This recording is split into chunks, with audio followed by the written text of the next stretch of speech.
Hey folks, welcome back and happy spooky season. This year I've been a bit delayed with my spooky season releases. I've got a lot of stuff backed up in the editing queue, and with one thing or another, I've had to push some of the stuff further down the schedule. So we'll be having a delayed spooky season like we did last year.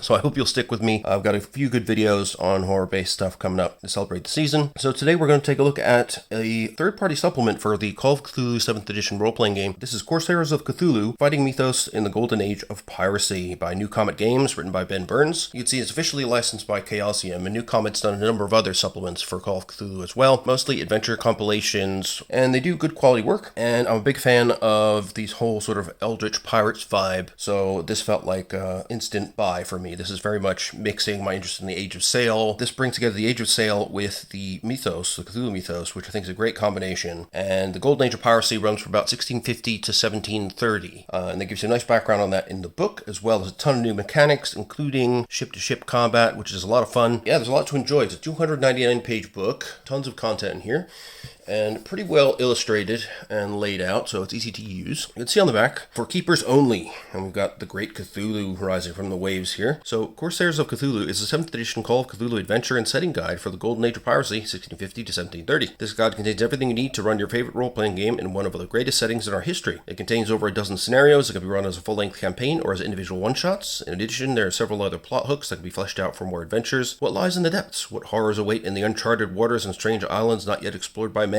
Are you ready to face the greatest terror ever to roam the earth? Join the crew, hoist the Jolly Roger, prime your pistol, and sharpen your cutlass. It'll take more than luck to save you today. Printed in Lithuania, as many books are these days. It's a popular European printing source for a lot of high-quality books. So let's dig in. We can see there is a nice dedication here on the end papers. That's very sweet.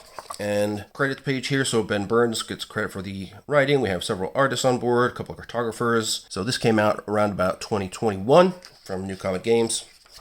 I've only just picked up a copy recently, thanks to my friends over at dungeonland.co.uk. Again, recommend them if you're based in the UK like I am and looking for RPG stuff. I did spend my own money on this. It was not given to me for review, just for clarity. So, TFC-wise, you can see part 1 is basically all the rules content that we need to run as Corsairs in the Golden Age of Piracy using Call of Cthulhu 7th edition. So there's an introduction to the Golden Age of Piracy, the Caribbean setting, then character creation, alchemy and voodoo, which are new magical paths that can be taken in this supplement, the ship's crew, what a pirate's life is like, and then we get into ship's armaments and ship combat, and that goes up until page 65 where we get into part 2, which is the astronomer's map. And this is the lengthy campaign. You start out with a few small investigations and end up getting deep into hefty cosmic horror stuff, but as usual, I won't be spoiling that for you. I would hope that would be a reason for you keepers out there, all my fellow keepers, to go and pick this up. It's a good quality adventure, and there's plenty of room to expand upon it. And the appendices, we have some more great stuff. There's ports of call, so we get descriptions of some key ports in the Caribbean during this time. Some plot hooks for more adventures. We get a little bit of a bestiary. We get some pirates and NPCs, and then pre-generated PCs. Then we get a lovely index of slang, swears, songs, and shanties. How to run pulp Corsairs. Got some handouts for the adventures and maps.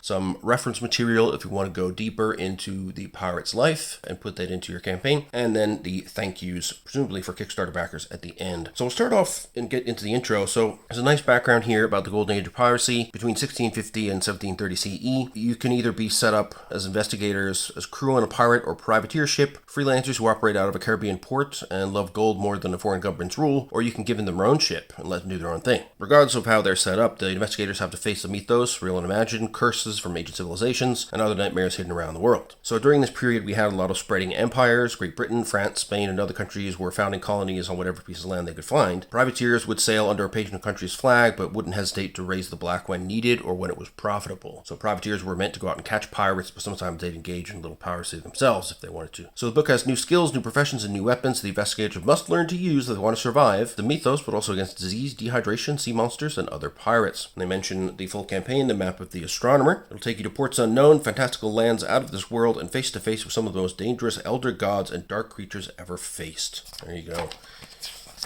And then we get a lovely little foreword here from Ben Burns, the writer, just describing how the idea of a pirate campaign for Call of Cthulhu was something that lodged in his brain, and gradually he realized it needed to be much bigger than a standard campaign book to really provide all the flavor you need for pirates in this era of the world, and to bring that extra flavor to it, which I think was a really good decision. So speaking of that, we get right into the basics of the setting here. So we talk about the Golden Age of piracy. There are sort of three subdivisions of the Golden Age of piracy. You got the buccaneering period, the pirate round, and the post-Spanish succession period. So the buccaneering period was about 30 years long. So this is when pirates held Port Royal and Tortuga and attacked a lot of Spanish colonies and shipping. About 1670, the British built the Fort Charlestown in what would become Nassau in the Bahamas. So both Tortuga and Port Royal became a haven for pirates, and many Spanish galleons found themselves under attack as they sailed through the West Indies and the Windward Passage. The Caribbean buccaneers formed a loose coalition known as the Brethren of the Coast. The British used these buccaneers as an inexpensive way to wage war on the Spanish by providing letters of marque legalizing their operations. These pirates were referred to as privateers, buccaneers, filibusters, freebooters, and corsairs. Usually the entire crew collectively owned the ships, captains were democratically elected, and contracts ensured that any captured booty was split evenly among the crew, including the captain. Punishments were decided on by the whole crew. The captain could be voted out if they didn't like it. So it was a very democratic lifestyle, actually. In the last half of the buccaneering period, the number of pirates in the Caribbean was estimated to be around 1,500 sailors, and they didn't just raid ships, they also raided ports, cities, and even strongholds, and they used a lot of guerrilla-type hit-and-run tactics. The countries of England, France, and the Dutch Republic would try to control the privateers to help defend colonies or ships, but eventually the distance between the Caribbean and Europe was too great to overcome, and so attempts to coordinate attacks resulted in big problems. So then there was the Treaty of Madrid in 1670. So many privateer writs were revoked, and ports that had been welcoming just the year before now treated them as pirates. There were lots of anti-piracy laws that began to be enacted, and the free range of the West Indies began to close around the necks of the buccaneers. This second period is often called the Pirate Round because of the extensive long-distance voyages the pirates took around Africa and into the Indian Ocean. Private strongholds such as Tortuga traded hands from the Spanish to the British and back to the pirates again. Fort Charlestown was burned to the ground by the Spanish in 1684 after British privateers began to use it as a base of operations, and Port Royal was devastated by a horrible earthquake in 1692. So all these incidents forced pirates and privateers to find new ports. Many of the major cities had already been attacked and looted multiple times, and anti-piracy sentiment was mounting, so pirates were forced to take bigger ships and head for richer seas, so they went into the Indian Ocean, looking for silk and other Far Eastern goods. Without any powerful navies in that part of the world, the East India Trading Company ships were left vulnerable, and they suffered greatly at the hands of the pirates who moved over there. With so many pirates going on trips halfway around the world, the remaining pirates still had good pickings from Spanish galleons full of gold and goods. Port Royal became lenient again as it was rebuilt, and most ports were open as long as pirates were spending gold doubloons and pieces of eight. But as the 18th century began, England sent a fleet to the Indian Ocean to put a stop to the pirate rounds. All privateer writs were revoked, Port Royal and Tortuga stopped being safe havens, and Benjamin Hornigold began to lead the way into the final age. So some of the most famous pirates in history began their careers during the pirate round. So probably the most famous was Samuel Bellamy, also known as Black Sam, for his bold fashion choices, and he was referred to as the Robin Hood of the Sea. William Kidd became famous for being hired as a privateer to hunt down pirates in the Indian Ocean, but overreached and was then hanged himself as a pirate. Henry Jennings ran a tight ship and stole gold from the Spanish, but knew when to hang it up and retired very wealthy. Good man. Third period of the Golden Age began around 1710 to 1726. That's a post-Spanish succession period. So some historians consider this to be the real Golden Age of piracy, and is probably the most famous. So the War of Spanish Succession had ended, hence the name, and all the privateers found themselves unemployed. Benjamin Hornigold traveled to Nassau, New Providence, in the Bahamas, and organized what would become the largest pirate haven during the period. So then we saw the rise of Charles Vane, Anne Bonny, Calico Jack, Black Caesar, and of course Edward Teach, widely known as Blackbeard. So there was some interesting stuff going on there. So manufactured goods and weapons from Europe were traded in Africa for slaves, which were shipped to the Caribbean and sold for gold, rum, sugar, tobacco, and cocoa. These would then be shipped back to Europe. Pirates attacked these cargo and gold-laden ships, either coming from Africa or after they sold the slaves. The crews of these trading ships were paid to sail, not to fight.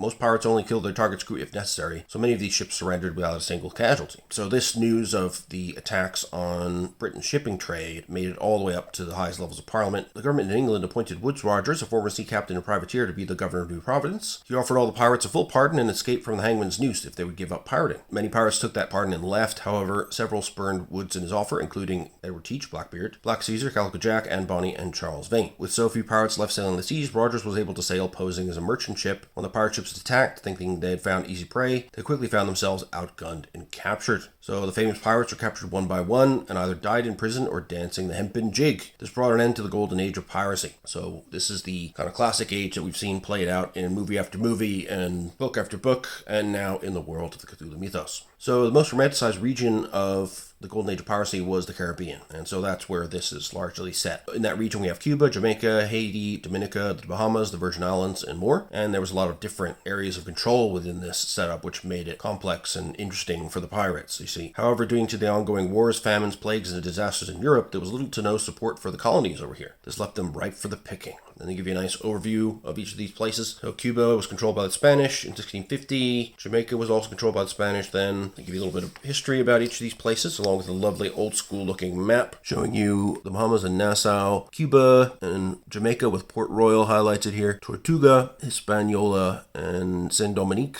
Maracaibo, Panama City, Gibraltar, key places that were a focus of the pirate trade at that time. And we get some details about the history of Saint Dominique, which is modern day Haiti. And then we have Tortuga or Turtle Island, which is just north of Saint Dominique. And then we have Hispaniola, which is the modern day Dominican Republic, also controlled by the Spanish. So it's lovely to get this background info. Also on the Bahama Islands. So the capital was Charlestown after King Charles II, who was in charge at the time in 1670. Then we have Ocracoke Island, part of the Outer Banks, just off the coast of North Carolina. Blackbeard's hideout was up there. Then we have Newport, a deep seaport just off the coast of Rhode Island, where any pirates would go to refit their ships. The city was starved by the English crown and more than happy to receive looted goods to boost its economy. And we have Maracaibo and Gibraltar, two cities in the Lake of Maracaibo on the northern coast of Venezuela. It wasn't a regular port of call, but these cities were often the target of pirate raids because they had cocoa beans, gemstones, and Spanish pieces of 8 that could be looted. There were other places they mentioned as places of interest as well, but these were, not as commonly rated. So then we get straight into character creation. There's a new process for character creation here, specific to the era. So it's an adaptation of the regular 7E rules and has the same general format. But instead, you don't have the career options that you have in the main game, which would make no sense, of course, in 1650 to 1730. You have 5 steps here. First, you generate your primary characteristics, your derived characteristics. Then you pick your occupation and allocate your skill points. Then you create your backstory and finally equip your Corsair. They have your dice formulae for generating your primary characteristics here. A player may choose any age between 15 and 69, but ages over 50 or 60 should be discouraged because few pirates live that long. And then they have an age modifier table, much like in the main game, but it's a little more harsh here. Then step 2, we have our derived characteristics. So your starting sanity is equal to your POW, and it can never exceed 99 minus your Cthulhu Mythos skill, as we know. Hit points, add con to size, then divide by 10 and round down. Magic points are 1/5 of your POW. Damage bonus is add strength to size and check the damage bonus in build table, which we have over here. Movement rate, the Corsair can move a number of yards or meters up to 5 times their move value in one round. Then modify move based on the appropriate age table entry. And that's the age table entry right here. So once you get above 40, you start to slow down. Now we get into occupations and skill points. Each occupation also comes with a minimum credit rating. That's your starting value for the credit rating if you pick that occupation. But you can spend some of your skill points to increase the credit rating to the maximum amount allowed by that occupation. And that will determine how much money you have to start with for the purposes of purchasing your starting equipment. It also indicates your status in society. And then you can spend the remaining skill points on 8 of the listed occupation skills, but you can't ever go higher than 75% without the keeper's permission. Now, many of the skills in the game have changed for the sake of this new setting. All Corsairs begin with 3 new skills: artillery, brackets cannon, seamanship, and language pirate chant at 20%. In addition to any other skill choices, skill points may be spent on any of these skills as well. Here we have an example, Captain Christoph. So occupations, I won't go through all these in detail, but you can see just from the names that we've got a whole different vibe here than the core Call of Cthulhu game. So we have the adventurer. So you're drawn to the sea, not by search of riches or by circumstances, but you want to join a ship's crew to see the world and experience life. And each of these occupations give you your occupational skills, your occupational skill points, and how you calculate them. So in this case, EDU times 2 plus Dex times 2 or Strength times 2, and your credit rating, minimum and maximum. An alchemist is a sorcerer in the European tradition of ritual sorcery. You can have alchemical formulas if you have science alchemy of at least 50%. You have the what looks like boatswain, but it's actually bosun. That's the foreman of the deck crew, and it's the bosun's job to see that the deck and rigging are inspected every morning, and they usually have a couple of mates to assist. We've got the cook, so they fix the hardtack and salt pork, mix the grog, and in general feed the crew. We have the coxswain. They're in charge of the ship's boats. They oversee training the boat crews and seeing that they perform their jobs well. We've got criminals. They're a landsman specializing in breaking the law and taking other people's stuff. Many are impressed into service service or run away to sea to escape prosecution. Makes sense. Doctors are surgeons, so piracy is dangerous work, and a ship surgeon is important in maintaining the health and well-being of the crew. And many ship surgeons were barber surgeons, although actual college-educated surgeons sometimes found themselves at sea as well. You got your entertainer, so you sing rowdy songs, you might juggle, or even be a skilled prostitute. Explorers, you're out there in the sea to fill in the many empty spaces on the map and make a few coins while you do it. You got your fishermen. They live solid, law-abiding lives doing honest work, but some realize they could make more money as a pirate. They already know a way around their boat and can quickly fit in. You got your hunters. Many of the pirates of the buccaneering period began as hunters, trading smoked meats to passing ships in Spanish settlements, and before moving to the sea. And then you got your journalists. As literacy grows, the world's acquired a craving for stories of faraway places. So you document the adventures of notorious pirates and privateers, dispatching reports to publishers and fledgling newspapers in Europe. Here we have Blackbeard, Edward Teach. Lovely atmospheric picture of a black ship heading off into the fog bank here with a creepy skeleton drifting along. We got your Marine/Soldier, so they're trained to fight at sea. Marines excel at boarding actions, storming forts, and causing havoc. Got your Master Carpenter, so they're tasked with maintaining and repairing the ship, and they'll have carpenter's mates usually to help them. You got the Master Gunner to train and oversee the gun crews, service the guns, maintain the weapons in the ship's arms locker, and they'll have gunner's mates and gun crew captains. There's more about that when we get into the ship combat stuff. Then we got merchants. They make money by buying and selling stuff. Musicians. Most ships had a musician to entertain the crew, inspire fear in their enemies, and to sound the drums to beat the quarters. We have a religious servant, could be a priest, pastor, rabbi, nun, or some other religious figure. They felt that serving faith in the heart of evil itself was their true calling. Then we have the sailing master. Their job is to sail and navigate the vessel. They have to chart a course and ensure that the ship stays on course while avoiding various sea hazards, which of course are particularly hazardous in this Call of Cthulhu horror setting. Then we got the seaman, the average sailor of the age, accustomed to life at sea and ready for adventure. A voodoo priest and priestess. This is pretty cool. So they're calling upon their deity or loa in powerful rituals. A male priest is called a bokor and a female a kaplata. If they start with at least a 40% skill rating, then they can use some voodoo magic, which is pretty cool. Then you have your personal interest skills. So once you picked your occupation from that relatively short list, very focused on this setting, then you take the Corsairs intelligence, multiply by 2, and allocate the points to any skills you want, including occupational skills, but not the Cthulhu Mythos skill. And you write down the total points for each skill on the Corsairs character sheet. Then they recommend creating a backstory. I mean, it could be something fairly basic. You know, you're just starting out as Corsairs, so you may just have been, you know, a lowly fisherman who got sucked into the idea of making a hell of a lot more money out on the high seas, or maybe got pissed off with your Spanish overlords in Hispaniola or whatever. They don't have to be super detailed for players of any game, especially a game like Call of Cthulhu where characters come and go. Just invest enough in your backstory that you feel situated in the world, but you don't need 10 pages of stuff. Then we have step 5, which is equipping your Corsair. So if your credit rating is above 50, you probably have a home somewhere in the world, but that usually won't be really important in the story. Unlike in the stories, pirates didn't really bury their treasure, so they tended to stash things on the ship in a hidey hole, on a pouch around their waist, or in a money belt around their waist.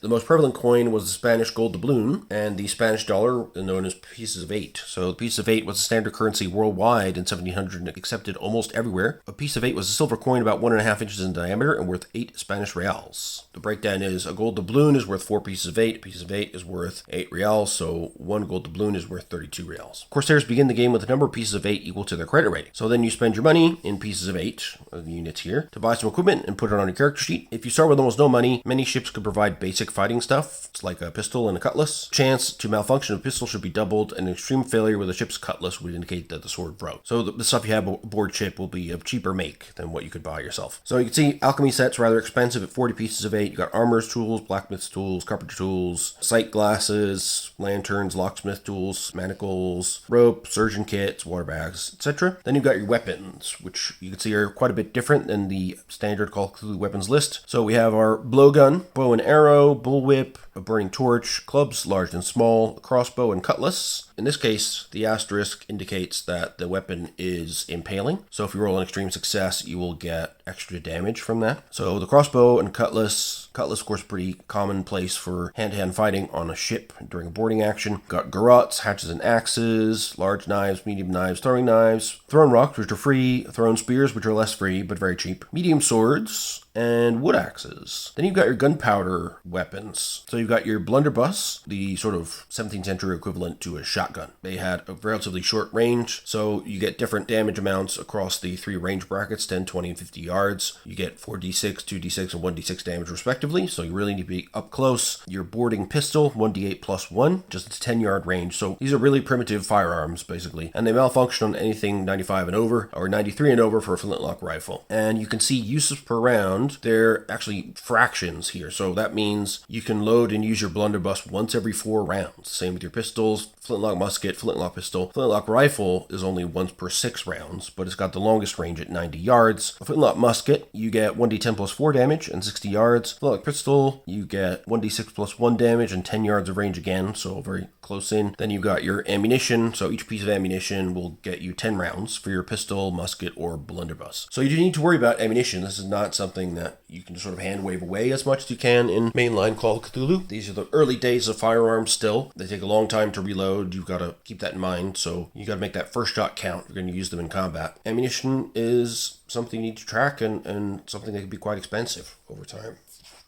Some details on the new skills. So Antiquarian, this is replacing Archaeology. We have Artcraft Voodoo Rituals. So only a Bokor or Kaplata, priest or priestess, may cast voodoo magic. And they train for years to do this. And there's rules about that in the Alchemy and Voodoo Magic chapter. We've got the Artillery skill, which is about cleaning, loading, and firing cannons or swivel guns without killing themselves. We've got Blacksmithing, so allowing you to heat and shape metal into useful tools and weapons. We've got Language Pirate Chant. So Pirate Chant was a combination of all the languages in the area all mashed together. English, Spanish, French, Dutch, German, and Italian. So this allowed everybody on the ship to communicate at least enough to keep the ship running. It also notes here, if a Corsair spends a week on a pirate or privateer ship, they're considered to have passed this role for the purposes of improving it. Then piloting ship, that allows you to steer a large ship of sloop size or larger. So all Corsairs should have an idea of how to steer a ship, and if their heading is known, they can point the ship in the right direction. No role will be needed to pilot the ship unless they encounter heavy seas, storms, or are involved in chase. Then you got pilot boat. This is for boats of 20 feet or less, whether they have sails or oars or both. So in this age, all Corsairs can handle a boat, make ordinary turns, get where they need to go in calm waters. But again, if the waters aren't so calm or somebody's chasing you, then you need to use the skill. You got your science alchemy, create elixirs and solutions for curing sickness, disease, healing wounds, extending life, and transmuting matter. A successful hard roll with alchemy can also act as a medicine roll. Then finally you got seamanship. That's your basics of running a ship, so rigging and hoisting sails, raising and lowering anchors, keeping the ship working properly, tying knots, splicing ropes, and boarding an enemy ship. Hard roll for seamanship will work as a pilot boat, pilot ship, artillery cannon or swivel gun, or mechanical repair for ship-related items. If a hard roll is needed for that skill, then you would need an extreme roll for seamanship if you're using that instead. Note that if a Corsair spends a week on a pirate or privateer ship, they're considered to have passed this roll for the purposes of improving it. Then we get into alchemy. So this is a new skill. It's optional. They say the keeper should read this and decide if you want to keep it. Basically, an alchemist believes that by following specific formulas that use the 4 basic elements of earth, air, fire, and water, they can make magical potions, ointments, and aids. The formulas combine or prepare the elements with a variety of methods, including boiling, distilling, washing,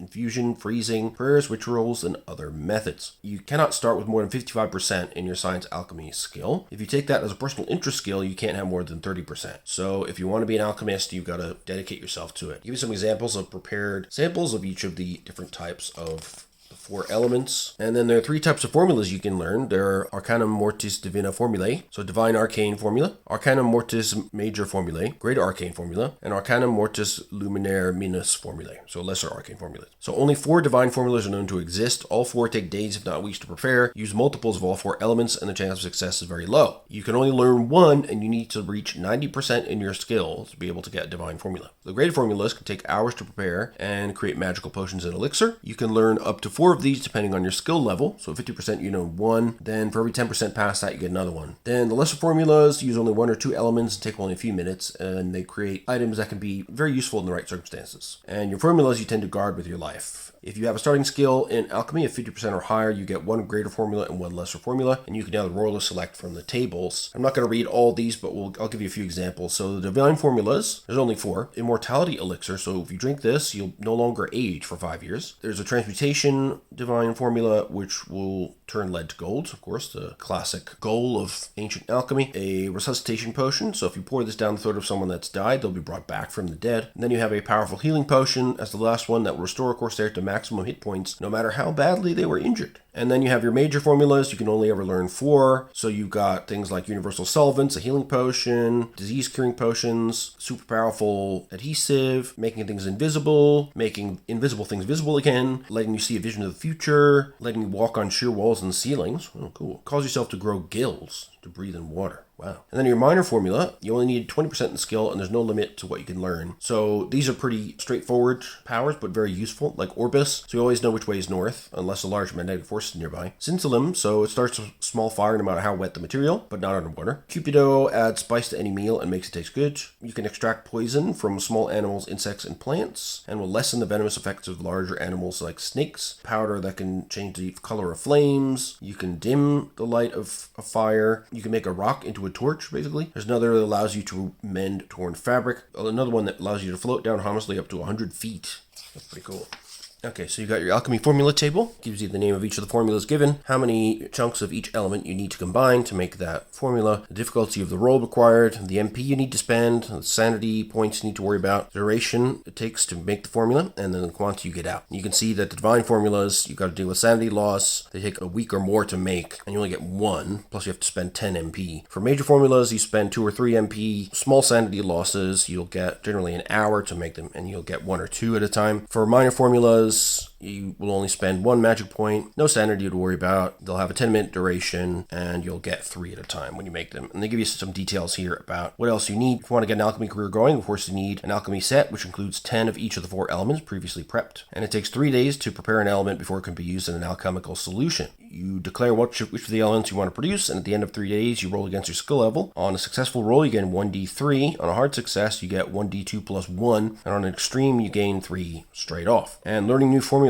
is interesting. So for the divine formulas, obviously it's the hardest. So you have to reach 90% in your skill, and you select what the divine formula you want to learn and spend 4 weeks of study. Then you consume 4 of each element and pass a sanity 0 1d6 roll each week. After those 4 weeks, you then make an extreme science alchemy roll to learn the new formula. If you lose 6 or more sanity points over the course of the 4 weeks, you'll go temporarily insane and automatically fail, and you have to start again, but you have to wait 4 weeks before you can attempt that additional try. If you do come upon a divine formula, you have to go through the same procedure, except that you don't need a hard success if you have a formula in front of you rather than you're trying to study it from scratch. Major formulas, you always get 1 when you get 50%. Then you may attempt to research new ones at 10% increments from there. Okay, so once you get the formula for the major formulas, then you can attempt to learn it by spending 1 week studying the formula and passing a science alchemy roll. If you fail, you can continue to try, but it takes a week for each attempt. If you don't have enough formulas for your skill level, then you can spend a week to research and consume 2 of each of the 4 basic elements. After a week, the keeper rolls to determine if they were successful and which formula they discovered, but the alchemist will not know if the formula is good or not until they attempt to use it. If the keeper rolls an extreme success for the research, the alchemist gets to pick their new greater formula, and they will know it's good. For minor formulas, each time your skill goes up, you may attempt to gain a new minor formula and spend 3 days researching it. After 3 days, you should make a science alchemy roll. If you're successful, you get a random lesser formula. On an extreme success, you can select one. Formulas themselves are design diagrams that mix science, philosophy, and magic, and you need to keep them in a book. And there's rules here for what happens if you lose your book. You need to remember your formulas and put them in a new one. So when you follow a formula, the necessary elements, magic, and sanity points are expended whether the attempt is successful or not. And then the formula itself will list how long it takes to complete the elixir. Bonus dice can be gained for access to a full laboratory, spending extra time, having already completed the formula at least 5 times previously, having an assistant, or other conditions. Penalty dice can be added for working on an unstable platform like a ship, being rushed, being below half hit points, being poisoned or diseased, or any variety of other conditions. So once the time needed has expired, you roll against the skill level required. On a success, the elixir is created. On a failure, the alchemist is immediately aware that the attempt failed. Now we get into voodoo stuff, which is pretty cool. So voodoo can be traced down through the spiritual traditions of Africans and their descendants in Haiti. It's more than just a religion and magic, but also a philosophy, culture, and way of life. The origins stretch back to Nigeria and Bimba and the Congo, the home regions of many enslaved people who were taken to Saint Dominique, or later known as Haiti. Haitian voodoo songs were a way to pass down history and give people strength. They mention here that this is not kind of a realistic representation of voodoo activities. It's semi-historical, so it's ultimately up to the keeper and your players on how to handle voodoo practitioners in your game. You don't have to include them, much like alchemy. Voodoo priests may also start the game with some knowledge of what lies beyond the curtain of insanity. So just learning the first ritual has granted them a glimpse, and there will forever be a glint of insanity in their eyes. So you start with the Cthulhu Mythos skill, max 10%, and their maximum sanity value is reduced by the same amount. In addition, if you go temporarily insane while casting a voodoo ritual, then you gain 1d3 minus 1 Cthulhu Mythos points when you recover. If you suffer a bout of indefinite insanity, you again gain 1d3 minus 1 Cthulhu Mythos upon recovering. It's not uncommon for a voodoo corsair to become Mythos hardened. So to work the magic, priests call upon their deities or saints called Loa of their ancestors through song, dance, visual symbolism, ritual, liturgy, and possession. The songs address the deities, and on occasion it is as if the Loa themselves were singing. They have 4 phases: preparation, invocation, possession, and farewell. The songs are used to open a gate between the deity and the caster. So there are several rituals in this book, and keepers should feel free to use their own. And if you have a voodoo corsair in your party, you can give them bonus die if they try to get more into the role and, learn more about these Loa, for example. A starting voodoo priest must have language Creole, which starts at a base of half of their EDU characteristic. They should also have art craft voodoo rituals. Below 50%, you have 1 ritual, 2 if you're between 50 and 59, 3 if you're at 60% or higher. You can begin at max 65% when you begin the game. There's no maximum number of rituals you can know, and you can gain a new ritual provided by the Loa once your skill reaches 50, 60, 70, 80, and 90%. And you can also learn new rituals through other priests, and a keeper may give a priest a ritual if they feel they've earned it. You can also research new rituals on your own. And so they give you rules about researching rituals and how to be taught them. And then we have examples of voodoo rituals. So commune, you spend 4 magic points plus 1 per question and 1d2 sanity points per question asked. And on a successful skill check, the deity appears to the caster and will answer 1 question per minute. Costs an extra 1 magic point per question answered and 1d2 sanity points per question. The answers given are always true, but often cryptic, riddling, or not what the caster always desires. So they're never answered really with a simple yes or no. Then you have things like creating a sacred item. So the bearer of the sacred item will get a bonus die for a specific skill for 24 hours. You can create zombies. You raise a zombie from a fresh corpse, and it's a bonus die for you if the corpse is less than an hour old. It's a normal skill check if it's been dead between 1 and 24 hours. And if it's been dead for longer than that, you get a penalty die for each 24 hours, up to the maximum penalty dice allowed.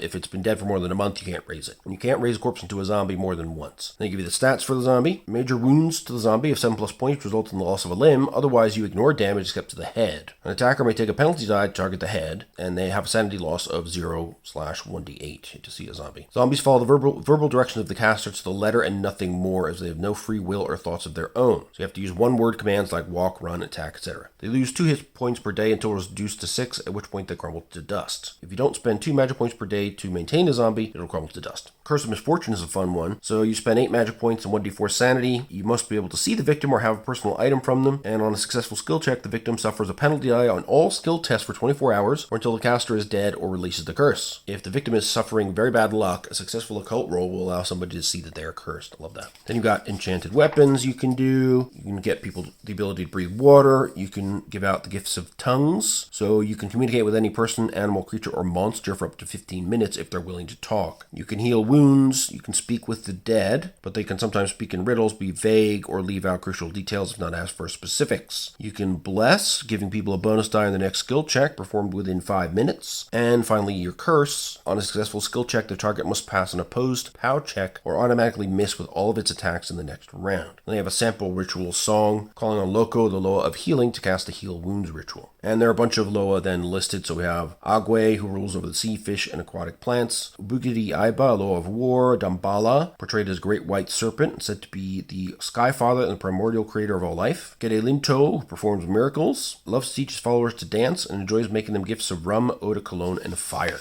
Then we got Grand Bois, meaning Great Wood, an elemental, nature-oriented Loa. We have Loco, patron Loa of healers and plants, especially trees. Ogun, a spirit that appears in several African religions, and he's a warrior and powerful spirit of metalwork, also known as the God of Iron. These are just a few. Players can research their own, and you can come up with your own rituals to add to that. Pretty cool that these new magic systems are in the game. You got alchemy and voodoo. I do wish there was a little bit more prefab content in there. I mean, there's enough in there to have fun, for sure. They do encourage you to go out and do your own research, but it'd be nice to have some more gameable rituals and alchemical formulas. Although, you can grab those from other games like Ars Magica, stuff like that, which have similar breadth and depth of magic systems available, and you could find some ideas there for sure. Then we get into the ship's crew. We talk about the duties and responsibilities of different parts of the ship's crew. We've got the captain, so of course they are overseeing the ship, and they're expected to be skilled and dependable seamen. They have to also be responsible for the general welfare of the ship and the crew, deciding when to make port, and they're in charge and in times of battle. You have to make quick, decisive decisions. Then you have your cook, of course, keeping everybody fed. The coxswain overseeing the smaller boats and the crews. The first mate, who's the second in command if the captain dies or can't fulfill their duties. And the quartermaster is often filling that role on a smaller vessel. You got your master carpenter, so they were really good at fixing stuff and keeping the timbers on the ship airtight, fixing cracks in the hulls, replacing damaged rudders, all that sort of good stuff. And they oversee the damage control teams during battle. You got the master gunner, so they oversee the weapons on the ship from the biggest cannons to the smallest flintlock pistol. They also assign the cannon crews that could take several of the crew to man each cannon. Each big gun must be aimed, fired, reset, swabbed, and loaded again. Even using a rope and pulley system, it takes 4 large men to move a heavy cannon back into position to fire again after it's reloaded. You have to make sure the big guns don't overheat. So after 3 to 4 successive shots, they might overheat and need to give them time to cool down. The master gunner will take direct control of one battery of guns. They'll have gunner mates and gun crew captains to direct multiple batteries, and you'll drill your crew a lot to make sure that you can reload the gun in under 2 minutes. Now, as we'll see, a naval turn is 1 minute. So again, we're dealing with weapons that can fire not every single turn. So you may need to think about how you time your gun battery firing in conjunction with your movement and what you presume to be the approaching path of your enemy ship. The quartermaster, so they're often an elected position, and they often have as much power as the captain, basically. They're the right hand of the captain if they're no first mate. They also keep track of the prize monies and how much every member of the crew is owed in terms of wages and shares. So they oversee all the ship's stores as well, like food and water.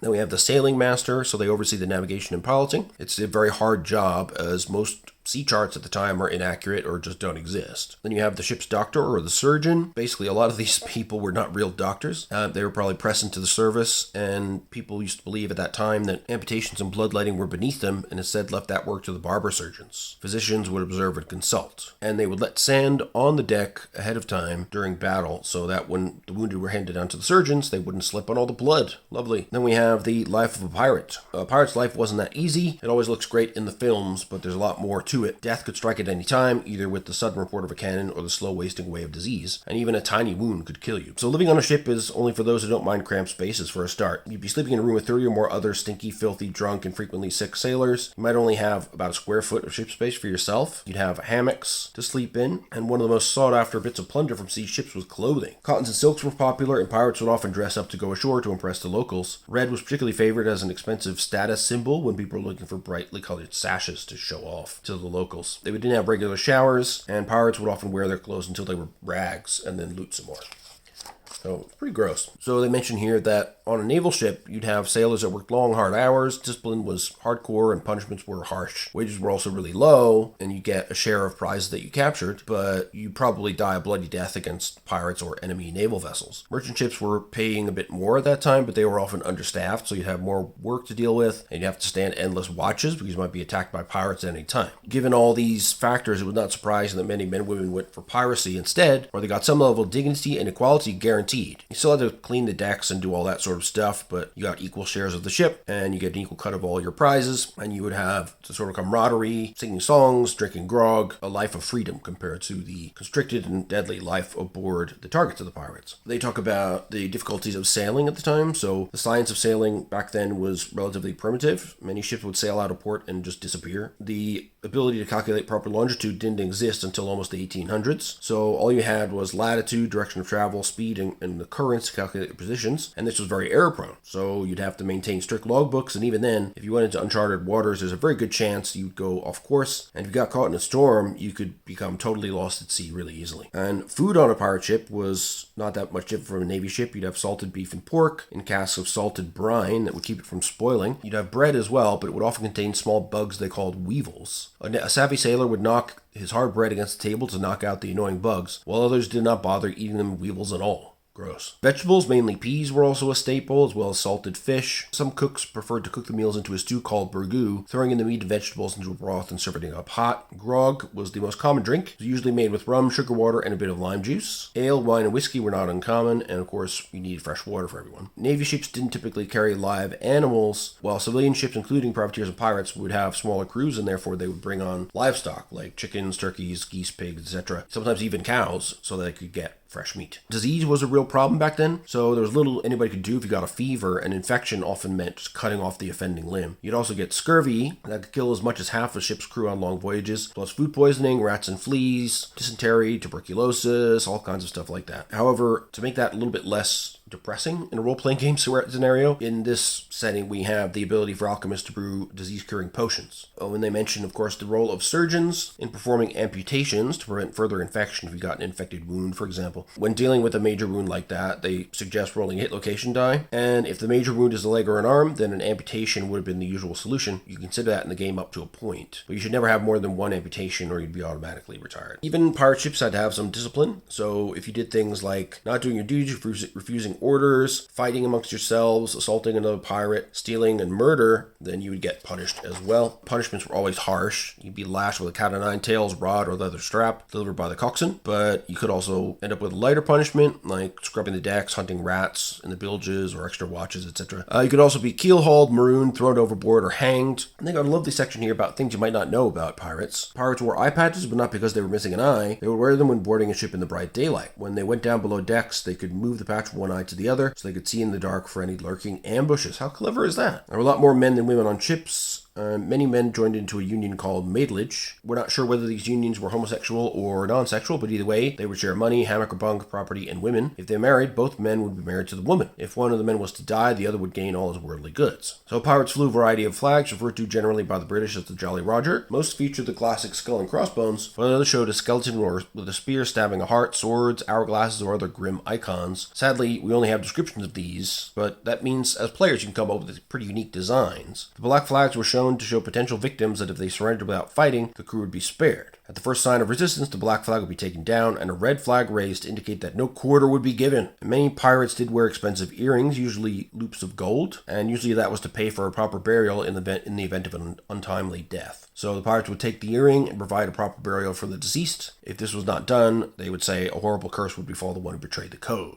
Sometimes they would have the name of a city where they wanted to be buried engraved on the earring. They also used these looped earrings as a sort of makeshift earplugs. So small wax earplugs would be hung from the loops during an engagement, and before the cannons fired, the crew would put the earplugs in to save their ears from the noise of the cannons. Again, very clever. Most pirate ships did not allow women. However, there were female pirates like Anne Bonny, Mary Read, and a few others, but they were pretty uncommon. It's a common misconception that female pirates dressed as men to hide their identities, but evidence shows that this was not the case. Female pirates dressed just like women did at the time, only changing to men's clothing during a battle or other kind of engagement. Then, speaking of engagement, we get into ships, armaments, and combat. So, Corsairs of the Caribbean used a variety of ships, far more than can be covered in the book. In the game, they have some core statistics that you need to worry about. So, the length of the hull of the ship, the draft, so the distance between the keel, which is the lowest part of a ship, and the waterline. That's the minimum depth that a ship can travel in without running aground. The beam is the width of the ship at its widest point. You got your base speed, which is in knots, max speed. So, usually that's about a 25% increase over the base speed. There's a slight chance of damaging the ship by pushing it this hard, but only if you fumble. All sails is the maximum speed you can travel if you completely disregard safety, and you have a big chance of damaging a mast under all sails. Maneuverability is how quickly you can turn. It's a rating from 1 to 10, used when determining initial positioning and how quickly the ship can respond to changes in battle. Then you got the max crew that can be supported, the minimum crew required to run it. Hull point, which is the amount of damage the ship can take before it starts to sink. Masts have their own separate hull point track. The main mast has hull equal to 24% of the ship's hull, and any other masts have 10% rounded up. When destroyed, masts will fall into the water and the sail will drag until cut away. Then you have armaments, 3 main types. Standard broadsides, so these are cannons pointing to each side of the ship, always balanced. So if you have 20 broadsides, you'd have 10 on starboard and 10 on the port side. They can only aim at targets along the sides of the ship. You'd also have bow and aft chasers. So these are cannons mounted on the bow or aft of the ship to shoot at ships bearing away or in pursuit. These were also usually balanced, except on extremely large ships, which don't worry with aft chaser cannons. Then you got swivel guns. These are small cannons mounted at the center line or on the quarterdeck, so they could aim with a swivel range of 180 degrees. Then we get into the types of ship along with their key stats. So we got the brigantines, they were pretty fast. We got brigs that were larger than similar looking brigantines, originally a variant of the smaller ship. They were slower but had more guns, basically. So you can see the brigantine had 16 4-pound guns, standard broadsides, and the brig had 26-pound guns. So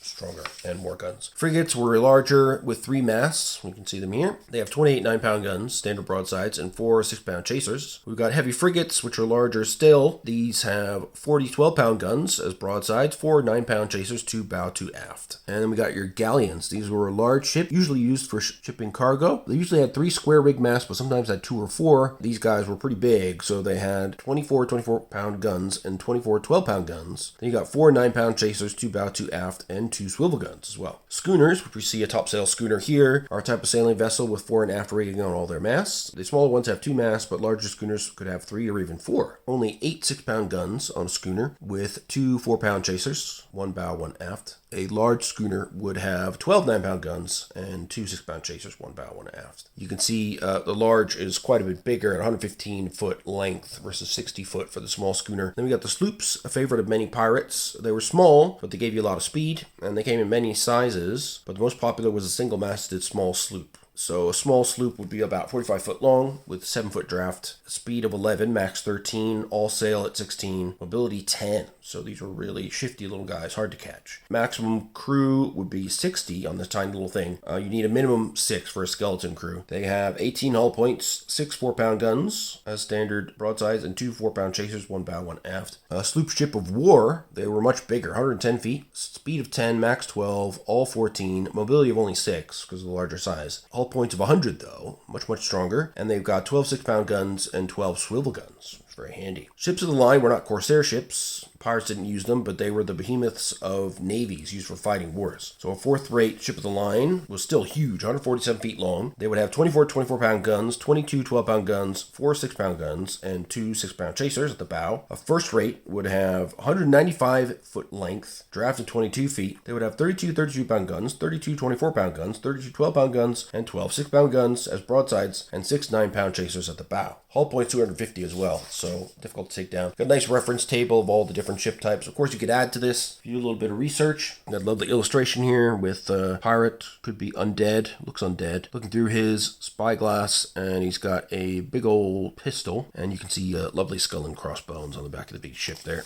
We talk about sails and speed. So there are different levels of speed depending on how many sails you have. So if you have no sails, you can't move. So that's basically when you get into port and you're anchored. Minimal sails is when you're moving through treacherous or shallow waters. You move at half your base speed in that case. Normal sails is moving at base speed if you have normal wind. Full sails would push you to your highest safe maximum speed. But in this case, the helmsman or shipmaster must make a pilot ship roll and the bosun must make a seamanship roll. If you fumble either one, then a mast will crack, losing half its hull points. If both are critical fails, then a mast is destroyed. There is a risk at full sails. At all sails, this is raising every bit of sail and fabric on the ship, pushing you past your maximum safe speed. The helmsman and bosun must both make skill rolls, as when saying full sails. If both fail, a mast will crack. If either rolls a critical fail, you destroy a mast. So the risk goes up significantly at all sails. Lowering sails takes around 2 minutes or 2 ship combat rounds for each step down. Raising sails takes 5 minutes or 5 ship combat rounds for each step up. So when raising sails, the bosun should make a seamanship roll. On a failure, you subtract 1 from the resulting speed. The number of crew you need to lower or raise the sails depend on the number of masts and the size of the ship. So ships 80 feet or less, you need 2 crew per mast, 81 to 120, 3 crew, 120 or more, 4 crew. Then we have 5 categories of wind speed. You got no wind, so you can't move without sweepers or a current of some kind. Light winds, so all speeds are reduced by half rounded down, and you'd never need to roll for mast damage. Normal winds, you get all the rules for speed as written. High winds, all speeds are increased by 50% rounded up, and you roll for mast damage when reaching maximum speed and all sail speed. Hurricane typhoon winds, all speeds are increased by 100 plus 1d 100%, depending on the keeper's discretion as to the strength of the wind. Roll for mast damage when the ship reaches maximum speed and all sail speed. So 1 knot of speed is 34 yards per ship combat round. At 10 knots, the ship will move about 340 yards per round. So 2 ships steering straight at each other will be closing at almost 700 yards per minute. They have a nice little table here of the speeds. Then there's many different types of cannon shot. We have them all listed out here. So you can see the big ships of the line with their 32-pound guns, regular rounds, had a huge range, 4,000 yards, compared to swivel guns at 50, 4-pounder at 200. The bigger your gun, farther they would go, but you'd need correspondingly much more crew. So a 32-pound gun, 12 crew, minimum of 8. A swivel gun, you need 2 crew or minimum 1.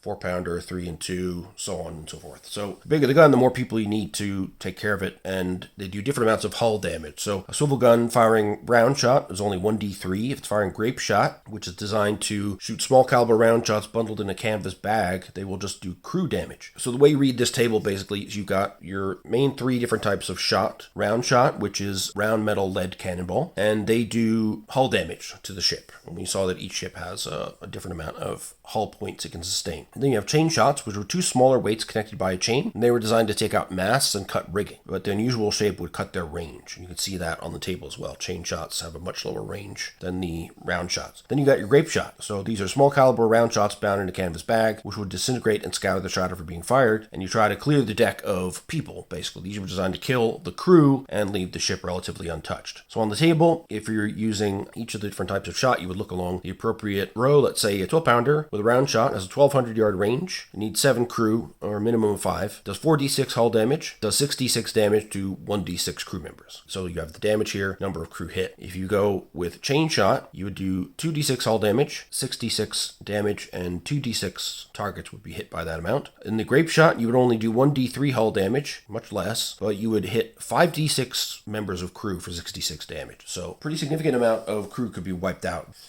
They also note that if you're firing down the length of a ship, then you should double the number of dice required for number hit. And they talk about firing cannons during combat. So you have your gunnery crew that needs to take care of each cannon, and they can load a cannon in under 2 minutes if they're good and well trained. If they've not been drilled regularly, it could take up to 5 minutes. If you don't have a full crew, you need to add 1 minute for every crewman below the standard crew size for that gun. That's where grape shot and stuff like that becomes important, and damage to crew becomes important. Because if you start losing crew, you're going to start losing gun crews, and then you're going to have less people to fire your guns. It's a bit of a death spiral action that can happen. So during the heat of battle, you need to roll an artillery roll from the gunnery officer, and if the crew has been drilled or has been in combat within the last week, they get a bonus die or a penalty die if they've never fired their cannons. Cannons should be loaded before combat. After the time to load has elapsed, roll for success and continue rolling each round, adding another bonus die until successful. On larger ships, cannon are grouped as fore and aft batteries, and rolls can be made for the whole battery instead of each cannon to speed up play. And the Corsairs must decide ahead of time the type of shot being loaded, otherwise it's going to be round shot unless otherwise specified. Players or the keeper should note after a gun is fired how many crew members are tied up reloading, especially if crew have been lost and after firing a broadside. So once you aim the cannon and fire, the firing officer makes the appropriate skill roll to fire. In calm waters, you would gain a bonus die. In rough weather, get a penalty die. If firing at the side of a ship, the shot is normal difficulty. If firing at a ship lengthwise, you need a hard success. And on any successful hit, you then roll in the hit location table, depending on the type of shot. So a round shot, on a 1 to 4, you hit the hull, 5 mast, 6 crew. Chain, 1 to 4 means you hit the mast, 5 hull, 6 crew. Grape shot, you get crew first, 1 to 4, then hull, then mast. So if the mast is hit, you then roll randomly to determine which mast is hit. You can see that the different types of shot have a big difference in terms of which part of the ship they tend to affect. 1 to 4 will get you the primary result intended for that type of shot. On an extreme success, assume that a 1 was rolled for a location, inflict maximum damage, and roll an additional 1d6 on the cannon critical hit table. You might get cool stuff like destroying 1 cannon, but if your gun was 24 pounds or larger, destroy 1d2 cannons. The ship might catch fire. You could destroy a random mast. You could destroy the helm, meaning the ship can't steer anymore. You could kill a critical officer, including the captain, the bosun, artillery officer, or a sniper. And then 6, if you're using round shot, you hit below the waterline, and the ship will start to sink at a rate of the keeper's discretion. Chain shot will destroy a mast and it will fall into the water, and it will also count as hitting the hull. Grape shot on a 6, hit the crewmen and the sails, ripping through them, and the target ship will be slowed by 1d6 speed points. There's also a cannon fumble table. You roll 1d6 again for a cannon fumble. A 1 means if the fuse fails to light. On a 2, you fire and miss, and one of the crew is injured, so you lose 1 crewman from the gun crew, and they take 1d6 plus 1 points of damage. On a 3, the shot falls harmlessly into the sea due to lack of powder. On a 4, the cannon was overheated, and it'll miss on all future shots except on an extreme success, which will only count as a regular success. On a 5, the powder is wet and won't fire, and you can't use the cannon for the rest of the battle. On a 6, the cannon explodes, killing the gun crew, inflicting hull damage equal to a round shot's damage, and killing the artillery officer firing the shot.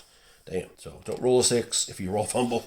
Then we talk about tactics. So when two ships are encountering each other on the sea, there's a few things they could do. They could close to engage. At this point, you would do what they call rolling for the weather gauge, trying to get initiative essentially on your opponent. You could close in to try and parlay. You'd close your gun ports, run up a white flag to request parlay. You'd ignore the other ship, but if the other ship tries to close to engage, then they would automatically get the weather gauge and get the jump on you. Or you could change course. This was often a sensible action to do because you would then see if the other ship changed course to pursue or not. Many pirates would also run if they were faced with huge navy ships, or if they chose to engage would fail to gain the weather gauge. If the ship runs but is caught, the pursuing ship will automatically gain the weather gauge. So make sure you're fast enough to get away if you choose to run. Or you could head for shallow waters. This is a pretty cool tactic. So if you're being followed by a massive ship of the line, they'll have a bigger draft. craft, maybe 25 feet or something like that. And if you're on a fast little sloop or a little frigate, you'll be able to sneak through tiny islands and reefs and stuff, and the bigger ship simply won't be able to pass through without running aground, so you'll be able to get away. You can also strike your colors, so the ship lowers its flag and surrenders, but usually you don't want to do this until the battle is lost. But merchant ships that don't have any fighting crew would often strike their colors to get mercy from the pirates. And they note that pirates would rarely strike the colors because if they were taken alive by Navy ships, they'd be hung. And they mention that ships battles can be long drawn out affairs, so they've tried to make things quicker and more fun and engaging in this supplement, which I really like. So they've made, first of all, the ship combat rounds 1 minute, and then if the two ships grapple and you get into a boarding action, then you go back to the regular 6-second rounds of Call of Cthulhu and fight on a person-to-person level. So when you get into a naval battle, a good deal of it was trying to gain the weather gauge. So you'd be spending hours potentially with the ships tacking and racing to gain the weather gauge. That means that a ship is upwind of the opponent will have the wind at its back. That allows you to switch from side to side, changing broadsides quickly as you close. If you lose the weather gauge, then you're forced to tack and fight against the wind, so that reduces your maneuverability and speed. So when you set up the encounter, you need to think about, as the keeper, how far away are the ships from each other on a compass rose, how are they aligned compared to the wind, and what is each ship's current sailing condition and speed in knots. Line of sight across the ocean is about 15 to 20 miles, depending on condition, height of the mast, and visibility. Ships usually see each other miles before they can shoot at each other. However, a ship coming out of a fog or from behind an island, if they're clever, could gain the element of surprise and be in firing range right away. And you want to determine wind direction in relation to the ships. And depending on the position on the compass rose, you would get additions to your speed based on that. Each ship should also have the helmsman or sailing master make a pilot ship roll, and have the boatswain make a seamanship roll. For each success, gain +1. For each hard success, gain +2. And for an extreme success, gain +3. A failure adds -1, and a fumble adds -3. So you get a range from +6 to -6. You then determine who gains the weather gauge by taking the ship's current speed in knots, its maneuverability score, the compass rose modifier from this diagram here, and then the ship handling skill roll modifier from +6 to -6. Whichever ship has the higher score has gained the weather gauge. On a tie, neither has it. After determining the weather gauge, the battle proceeds unless one or more of the ships decide to disengage and flee. So firstly, the ships close. You write down the distance at which your ship wants to shoot any forward chaser guns, if it has them. Fire them in order of longest range first until all chasers have been fired. A hard success or better will be needed to hit on a ship bearing head on. Step 2, the ships will close to broadside and fire against each other side to side. The ship with the weather gauge will shoot first, otherwise it's simultaneous. They note as an alternative, you don't want to do all this stuff, which I think is pretty cool in terms of the realism of it. But if you want to get through it quickly, you can just roll opposed pilot ship rolls to determine who has the weather gauge, helmsman or sailing master. At stage 3, if both ships wish to grapple, just have that happen and commence a boarding action fight. If neither ship wants to grapple, then they don't. If one ship wants to grapple and the other doesn't, then each ship makes a contested pilot ship roll. The ship with the weather gauge gains a bonus die. If the ship wishing to avoid the grapple wins, then they run away, otherwise they're grappled. If the ship wishing to grapple fails the contested roll but succeeded at its pilot ship roll, may choose to scrape against the target, taking hull damage equal to the other ship's full hull points divided by 10. If this is done, the grapple happens, unless the opposing ship helmsman makes an extreme pilot ship roll to avoid the grapple. If the ships don't grapple and both still want to fight, go back to stage 1. If both ships flee, then they can do so. Otherwise, you then move on to the fleeing and chasing section. And they give you a lovely example. First getting the weather gauge, then a combat example. Then there's ramming, which is not a hugely successful strategy, but you can do it. Have to have at least one hull point left and be able to point his bow at the target and collide with its broadsides. To determine damage, you take the ramming ship's maximum hull points plus its speed and subtract the target's maximum hull points. The ramming ship then takes 1/2 of the target's max hull points minus the ramming ship's max hull points. If the ramming maneuver succeeds at inflicting damage, the ramming ship has successfully breached the hull of the target and the ships are now locked together. That means the crew can move freely onto each other's ships. If only the ramming ship takes damage, they've succeeded only in crushing the bow of their own ship. Okay. When ships are fleeing from each other, the ships still use the ship combat round. Each round, they should secretly write down what they plan to do. Continue to chase and flee, fire chaser cannons, increase or decrease sails. The pursuing ship can give up the chase, the fleeing ship can turn to fight. A ship can turn to fire a broadside and they continue to chase. Or after firing, the fleeing ship may then turn to fight, or the pursuing ship may give up the chase. Finally, the fleeing ship may turn. You need to determine the range between the ships and each ship's speed in knots. The difference in knots will determine the change in range each round. Firing a chaser cannon does not slow down a ship, but it will damage a ship that is chasing you. Then they give you what happens if you turn to fire a broadside and then resume the chase, and basically that hinges on your mobility. Less mobile ships will not be able to take such actions without risking losing their prey. Fleeing ship may turn, but they count as going half speed for one round. The chasing ship can also turn and cut the angle to close the gap significantly, so there's a risk there. Then they talk about damage control, so you may find need to put out fires or patch holes in the hull or stuff like this due to damage. So the keeper should should determine the size of a fire and how many it will take to put them out. All sailors have training in fighting fires, so seamanship will put out a portion of the fire. Any fire not put out will spread, doubling in size every combat round. Patching a ship is difficult to do during combat. If you make a hard carpenter skill roll or an extreme success on seamanship, then you can patch up the hull. When not in combat, a normal carpenter roll or a hard seamanship roll will patch holes and stop leaks. It should take 1 day for each 10 hull points of damage being repaired, but no matter what, without pulling into a full port to be refurbished, only 90% of hull damage can be repaired rounded down. That's the limitation of being out there and taking damage at sea, is that until you get to a port where you've got all the services of the port available, some damage simply cannot be fixed. Now we get into the campaign, the astronomer's map. I'm going to flip merrily through this. You'll see there's lots of details, read aloud text, keeper's notes, maps. There's Port Royal for you. There's interesting little encounters throughout, and it goes on for quite a bit. So I don't know exactly how many sessions you might get out of a campaign like this. My crew, if you like, are pretty slow and like to investigate things pretty thoroughly, and we don't rush things. We just like to get into the atmosphere and think things through. So I imagine we get quite a bit of play out of this. I mean, there's many pages of campaign here. There's handouts as well, here and there. And of course some images to spice things up. And lots of interesting outcomes to different things. We've got some additional stat blocks and lots of different changes in location. We've got a maze here, slime mold, Goblin Queen, the God of Fungus, sanity rewards, and it just goes on and on. You can see there's loads of cool puzzles, mythos creatures, investigations to look into. There's an Avatar of Hastur, the King in Yellow.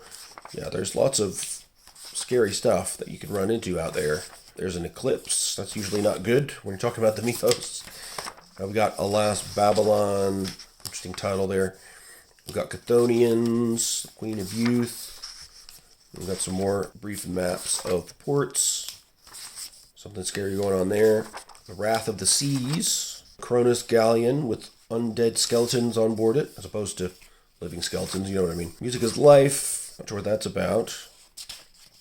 Some of these illustrations look like they are CGI, but they're done well enough that it doesn't detract from the overall vibes, in my opinion. This looks like it was done with Poser or some other type of classic sort of basic character animation and rendering type software. Got the Great Cthulhu over there, and we've got the Astronomer's Map.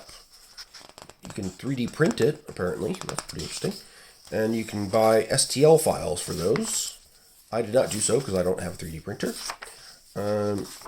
Then they give you translations for this thing you need to find. Now we have the appendices. There's some cool stuff in here. Disappointing bit of repeated artwork here that's on the back cover. It's pretty cool, though, to get the full version of it without too much text on it. That's nice. So they give some details here on Port Royal, bustling port city controlled by the British, with a dozen ships or so coming through the harbor every day. And we have details of the city with all the main stuff you need, like pubs, bars, the brothels, doctor's office, tailor shops, Gilbert's Guns, Church of England, alchemist shop, general store, and the same again for Nassau. So it was turned into a pirate haven in 1705 and stayed as such until around 1716. And there we had a lot of famous pirates like Blackbeard and Anne Bonny and Charles Vane showing up in Nassau. And again, we got bars, traders, armories, distilleries. And here we also have a practitioner of voodoo as well. Then we got some details on Tortuga, used heavily by pirates from 1625 until around 1684, and there was a defensive fort there as well. And we've got ammo depots, shops selling kegs of water and food. We've got brothels again.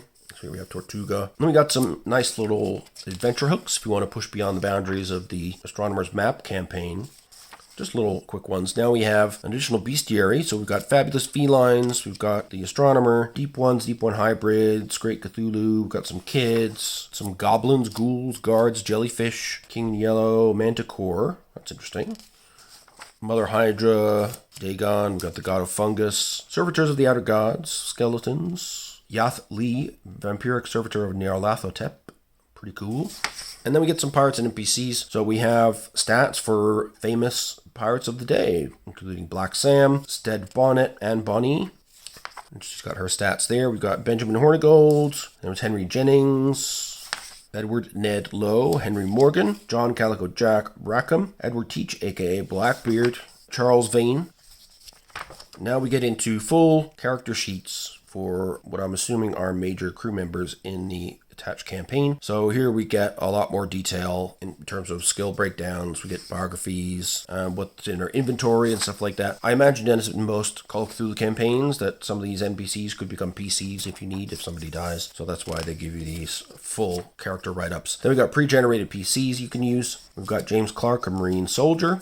Got a cutlass and a flintlock pistol, and can also use muskets reasonably well. We have Richard DeKeer, an explorer. We've got Constance Garrick, a musician. George Frindesberg, an alchemist. Vincente de la Ronda, a journalist.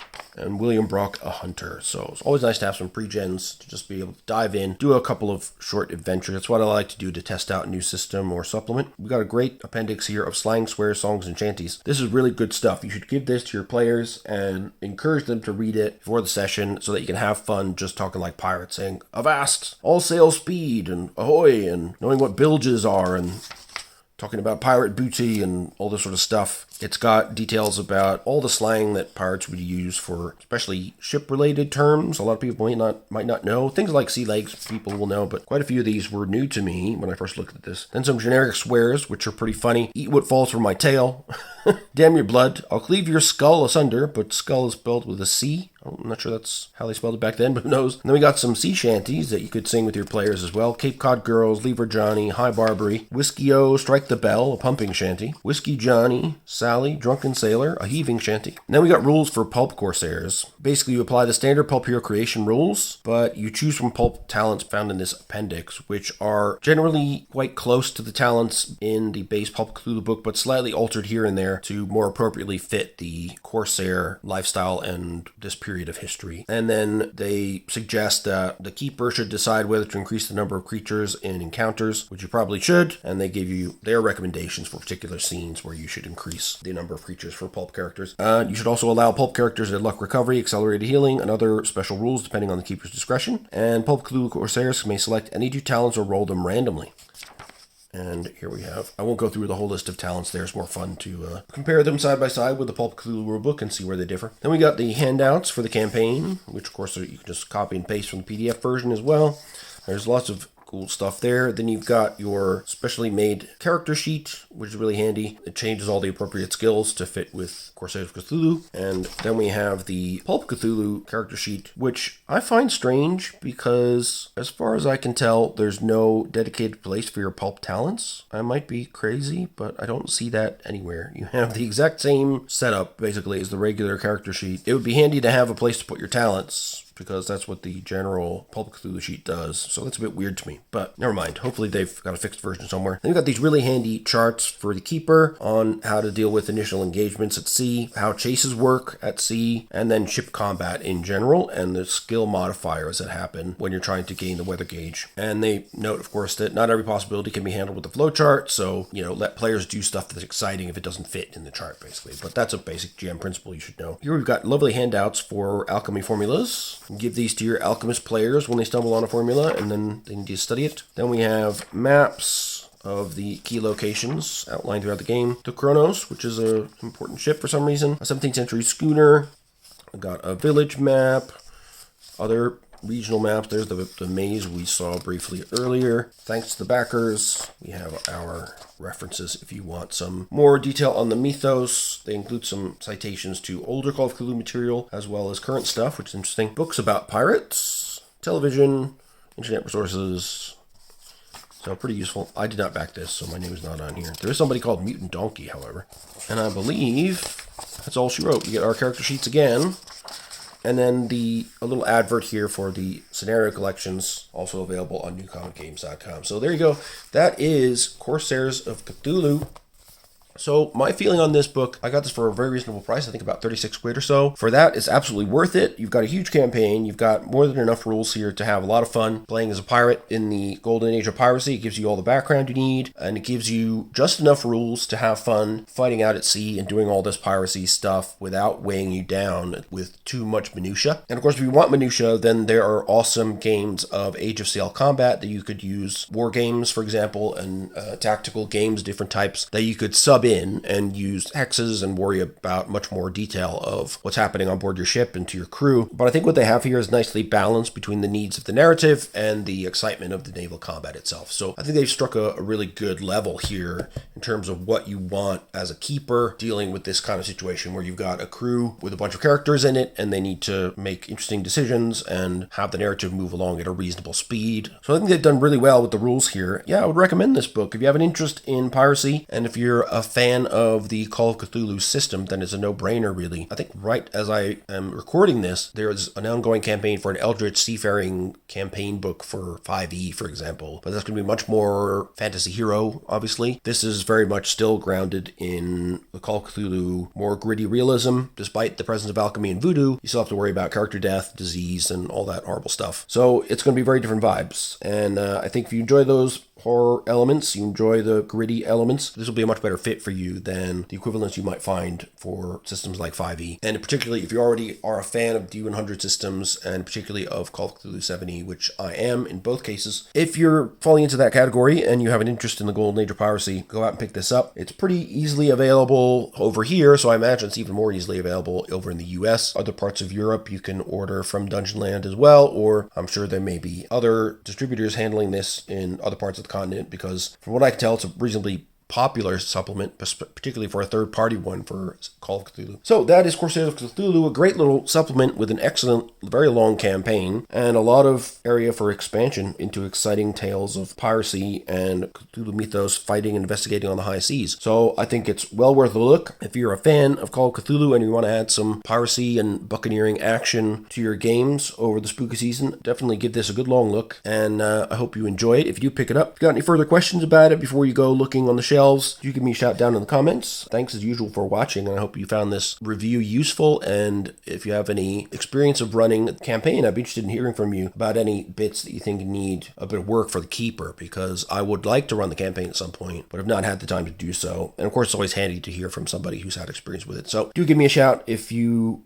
have any experience from running the Astronomer's Map campaign. So in the meantime, I would appreciate it, as always, if you click like and subscribe if you enjoyed what I had to bring today. If you enjoy my content and want to support it more directly, you can click the Ko-fi link in the description down below and buy me a cup of coffee or donate whatever you like. It's always appreciated because I do spend an awful lot of money on this stuff, and I do try to bring in some interesting things to share with you, my viewers. So I appreciate those few of you that have donated. It's been really kind, and I appreciate it. And in the meantime, I hope you are well. Hope to see you in the comments down below, and to see you in the next video as well. So enjoy your spooky season. Enjoy your corsairing and piracy in the high seas. And I shall see you next time. Take care, and bye-bye.